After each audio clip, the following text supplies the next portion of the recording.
Hey, what's up? It's Jerad with Ditch Auto, and we're going to talk cameras today. It has been a busy week as far as camera announcements. Not only did Canon finally announce a successor to the 80D, now they have the 90D, and there's a new camera by Panasonic, the Lumix line of cameras. But today, Sony announced a couple of new APS-C model cameras that is leaving some of us scratching our heads, but I wanted to talk a little bit about them and give you some of the differences. Those of you that are following me here on YouTube or even on Instagram know that I shoot a lot with the Sony a6400, but what I do want to talk about is why there are now 4 APS-C cameras, and actually 5 if you count the a5100, which was in their lineup. When they did their live stream this morning, which I watched, and it was extremely painful. I felt like they were live streaming from the cheapest boardroom at a hotel that they could possibly get. It just was not a very exciting live stream to watch, especially considering these are pretty exciting cameras. But now they have a a6600, a6500, a6400, and an a6100, and you can actually still buy the a6300. So they just have a whole slew of cameras, and then they have the a5100, which was included in that lineup. So the a6100, I think, really is an upgrade from the a6000, which is still a very big seller for them. The a6000 has been out for a long time. That camera has been around for a while. It's been kind of like their cornerstone as far as their Alpha 6 lineup. And that camera can be purchased still in Best Buys and all sorts of big box stores all over the United States or even the world. And it's a good seller because it's a good price camera. And so what they started to do by creating these, like the a6500 and the a6400, even the a6300, is they were creating these cameras that were closer to and above the $1,000 mark. And what they were doing there is kind of getting away from being able to have a good offering for those people that wanted something maybe in the $500 to $700 or $800 range as far as a camera goes. And Canon and Nikon have that price point covered. When somebody asks me what camera to buy, I always ask them what their budget is. And often it is in that like $600 to $800 range. And a lot of times I will recommend something like an a6000. But with the a6100 coming out, they're essentially saying, look, we still want to have a budget offering, but we're going to give you some more premium APS-C line cameras. And in their live stream this morning, they kept saying over and over again, we haven't forgot about APS-C. We're dedicated to APS-C. Oh, and there's more. I mean, it was such a painful experience. I'm going to give you what I think the main differences are, and this is looking at the specs that are available, and then I'll give you some of my opinion on what I think the differences are between the a6100 and the a6400, because now that there are 4 different APS-C model cameras in the 6,000 range that are actively able to be purchased, of course some of them are available for pre-order still, that leaves the person trying to decide what camera to go with a lot of options, and it's really kind of crazy. Sony kind of gets themselves in these predicaments sometimes. So I'm going to talk about the differences between the a6400 and the a6100 because the price isn't really too big of a difference there. You've got the a6100, which is supposed to be a $750 camera body, and then you have the a6400, which you can get for $900 and sometimes maybe even $850. So around $150 to $200 more, depending on the time of the year, you can go with the a6400 versus the a6100. So let's talk about the differences that I was able to tell based on the information that's been released so far. So the cameras themselves are pretty much identical in size and shape. The a6100 is ever so slightly lighter weight than the a6400. The dimensions of the camera appear to be pretty much the same. Everything about the camera is pretty close to the same. And of course, I'm holding an a6400 here. I have a 85mm lens on it, and I also have a small kind of protection cage around it that I've talked about in a previous video.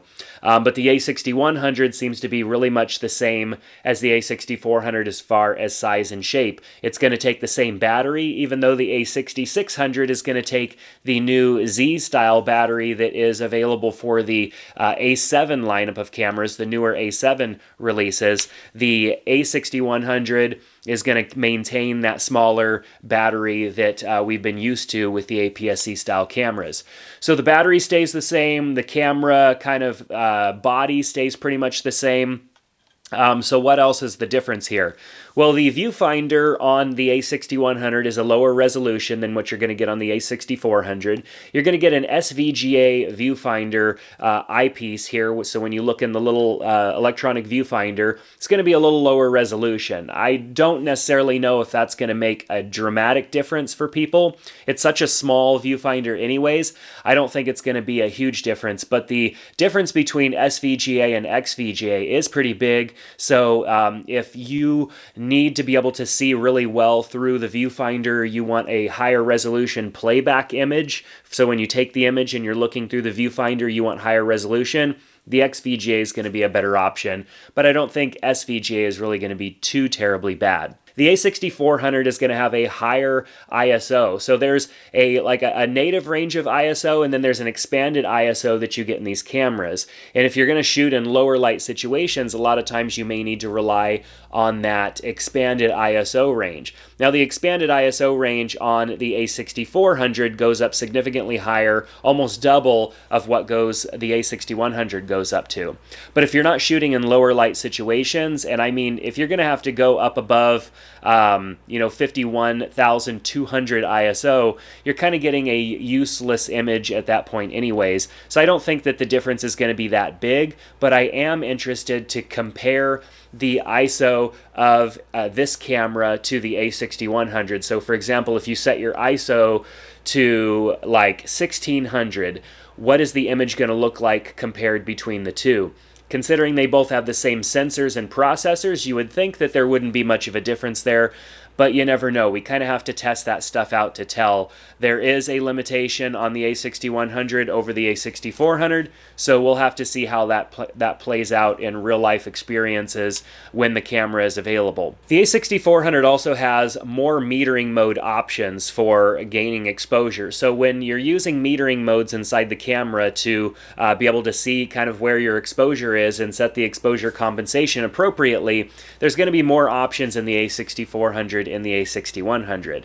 Now, those metering options are a little bit more of something that a professional, somebody that shoots in manual mode even, a more experienced photographer would take advantage of. So I don't think it's really a downside that there's less metering options in the a6100. It comes with the metering options that you typically would use as a person who just uses a camera occasionally to shoot some things from time to time. So I don't think it's really a deal breaker, but it is one of those specs that is a difference, and I wanted to bring it up. Now the a6400 is also going to have higher continuous shooting limits. So for example, when you go in a continuous shooting mode, which means you're going to press down the shutter and it's going to take photos as fast as it can until it runs out of buffer memory, and the a6400 has the ability to shoot more in a sequence than the a6100. The a6100 stops a bit short of the a6400. So if you shoot sports, if you shoot fast-moving objects and you want to be able to shoot in that high-speed continuous mode,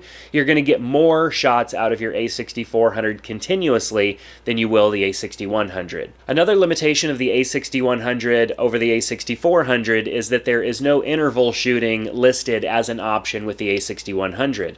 What that means is there's no time-lapse functionality built into the camera with the a6100. Now, we just recently got that ability in these cameras anyways that was missing for so long, and so for most people it might not necessarily matter. You can always still get some sort of an external trigger to do time-lapses with your a6100, so if an interval timer isn't a big deal, an a6100 is a good option. But if you want to shoot some time lapses and you want to be able to do that without any external equipment, a6400 is your option. Now, even though the price point is really good on that a6100, it still shoots 4K video, which is awesome. It shoots 4K at up to 30p, which is great. But there are some limitations I saw with the HD video. Of course, it shoots up to 120p, so you get that ability to make some slow-mo video footage out of your HD footage. but it seems that there is a lower bitrate option there for shooting. Whereas on this camera, you can go up to 100, you can only go up to 50 on the a6100. So there seems to be in HD mode some limitations there. However, in 4K, which I only shoot in 4K, it is the same bitrate. So I think it's either 100 or 60 bitrate option for the a6400 and the a6100. So those are the same if you're in 4K. However, it appears that there is a lower bitrate option available for the a6100 than there is on the a6400. So if you shoot a lot of video in HD, most specifically for slow motion, you're probably going to want to go with the a6400 to get that higher bitrate. Now, a pleasant surprise that the a6400 had was no limitation on recording. So when you're shooting video, the only limitation is going to be your battery, whether you run out of memory or perhaps maybe if the camera overheats, which I haven't experienced yet. But the a6100 has a 30-minute record limit. So the 30-minute record limit tells me that that's a limitation of the camera because it's either going to overheat if it goes over that 30-minute time limit, or maybe it's just a software limitation that they put in there to justify somebody spending a little bit more money on an a6400. But nonetheless, with the a6100, you can only shoot up to a 30-minute video file without having to stop and restart a new video file. Now, for those of you that shoot with the flash on your camera or want to shoot with the flash, it doesn't appear that there's really any difference between the flash on the a6400 and the a6100. Although on the a6400 specs, there is a guide number listed, so there's a few more professional types of information listed there than there is with the a6100. A guide number essentially is a measurement system for how effective a flash is on a camera as far as its brightness and its distance, and that kind of gives you an idea of its usability. There is no information about that on the a6100, so I would believe that it probably has the same flash in it, but we won't necessarily know that until we get our hands on an a6100 and can test it. So if the flash is important to you, I might consider either waiting or finding out later when I get my hands on one and I can do a test and bring that back and share that with all of you. So with those specs mentioned, there really aren't any huge differences between the a6400 and the a6100. It's more about a bunch of little things that kind of add up to maybe making a difference depending on what you're going to be shooting and your shooting style and your needs, of course. So the a6100 obviously is priced really well. I really love that price point. I think that that's going to be the new camera that I recommend to everybody. Sony even announced a couple of additional APS-C lenses that are really good lenses. They were kind of gaps that needed to be filled in what other cameras offer as far as APS-C lenses go, and I think that they've been great additions. The fact that you can also shoot with APS-C lenses on the A7 line of cameras and even the A9 make those lenses even future-proof should you decide to move up to a full-frame camera later on. So it really comes down to price and are those extra options necessary for you. If you're thinking about picking up a new camera and you're trying to decide between the a6100 and the a6400, really take just what I've said into account. Are those things a big deal to you?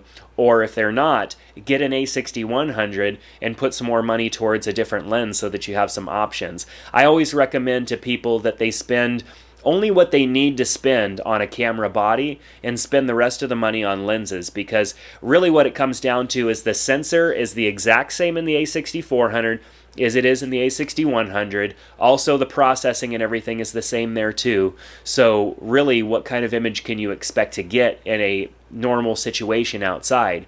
The only difference is going to be the lenses that you get. So if purchasing an a6400 means that you're going to have to skimp on getting another lens or getting a better lens, I would prefer that you get the a6100 and spend a little bit more money on a new lens that's going to really give you a more interesting look out of your image and give you more clarity to your image. Because you should keep in mind that everything has to go through the lens before it gets to the sensor of the camera. So if you put a cheap lens or an inexpensive lens on the front of your camera, you're limiting the quality of the light and the image that's going to get to that sensor. So I highly recommend spending a little bit more money on a lens and less on a camera body. So that might also help you in your decision making too, as to choosing an a6100 over an a6400. So that's going to do it for this video. If you're interested in my thoughts on the a6600, definitely check out that video. I'll link to it below, and you can subscribe to the channel here to be notified when I put out new videos. But the a6600 is for a slightly different type of photographer that has different needs. So I'll talk about the differences between the a6600 and the a6500, because yet again there's a little bit of a price difference there between the two. So what's the difference? And even I might touch on whether or not the a6600 is an option and compared to the a6400. I probably need to make a APS-C lineup video. So if that's something that's interesting to you, definitely let me know down in the comment section below and I'll start working on that video. Sony's put out a lot of cameras over the years, and there's a lot of camera options, and many of them are great options, so it gets a little confusing as to what would be the best fit. So let me know what you think down in the comment section below. I've got links in the description below. Of course, pre-orders are opening up for the a6100, so if you're considering getting that camera, if you click on the link that's in the description, it helps support our channel here and keeps us doing videos and stuff like this. I don't have free cameras showing up from Sony, so I have to purchase these cameras to do my tests and make sure that I'm getting the best equipment for myself as well. So clicking on the links helps the channel here, and I appreciate that. So that's going to do it for today. Click thumbs up if this video helped you, and I hope to see you back in the next one. Take care.